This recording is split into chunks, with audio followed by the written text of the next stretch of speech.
Hello everyone, science classes में आपका स्वागत है। मैं आपके लिए लेकर आई हूँ एनसीईआरटी क्लासिक्स मैथमेटिक्स का chapter first, knowing our numbers, जिसमें आज हम जानेंगे number as a part of our life. संख्या हमारे जीवन का एक हिस्सा है। कैसे देखते हैं आगे। Use of number is a part of our life in this modern era. Let's have a look over our daily activities. Early in the morning, we look watch to see the time in the form of a number. We use numbers to know our timetable. We use a number to call our friends through the telephone. We use numbers in shopping, counting money to go to the upstairs of a building. Use account number to deposit or lend money from a bank.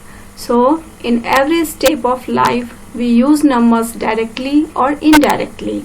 Hence, the number system has become a part of our life. We cannot imagine the life without numbers. तो अब देखते हैं इसे हिंदी में समझते हैं। अब संख्या का उपयोग इस आधुनिक युग में हमारे जीवन का एक हिस्सा है। तो संख्या का उपयोग जो है वह हमारे युग में, मतलब आधुनिक युग में, एक हिस्सा है। आइए हमारी दैनिक गतिविधियों पर एक नज़र डालते हैं। सुबह सुबह हम समय को संख्या के रूप में देखने के लिए देखते हैं।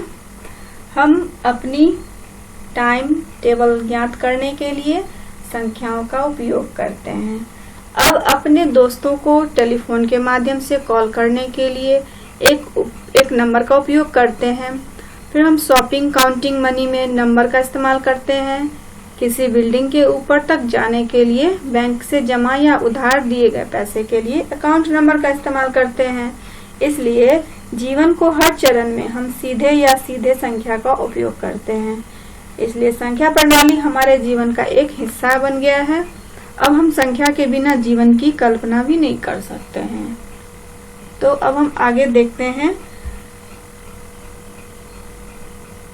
कंपेयरिंग नंबर्स, संख्याओं की तुलना करना देखते हैं। Comparing numbers is a process in which we find out if one number is equal, smaller, bigger than the other number. संख्याओं की तुलना करना एक ऐसी प्रक्रिया है जिसमें हमें पता चलता है कि क्या एक संख्या समान है दूसरी संख्या से छोटी है।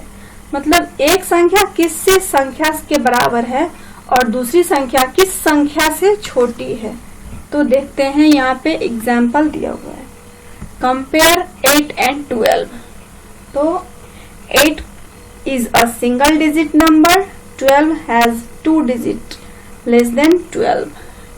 8 इसमें एकल संख्या है, इसमें एक ही नंबर दिया हुआ है, और 12 में 2 अंक दिए हुए हैं, यानी कि 2 डिजिट दिया हुआ है। तो इसके अनुसार हम यह भी कह सकते हैं कि 8 जो है वह 12 से कम है। अब नेक्स्ट देखते हैं एग्जाम्पल। 13, 1, 3, 4, 2 and 3, 4, 2। तो इसमें देखिए, the number of digits in 1, 3, 4, 2 is greater than the number of digits in 3, 4, 2। तो इसे हिंदी में देखते हैं। 1, 3, 4, 2 में अंकों की संख्या 4 है और 3, 4, 2 में अंकों की संख्या 3 है। तो इसमें देखते हैं कि 1, 3, 4, 2 में अंकों की संख्या अधिक है, तो 1, 3, 4, 2 3, 4, 2 से बड़ा होगा। Okay, thank you.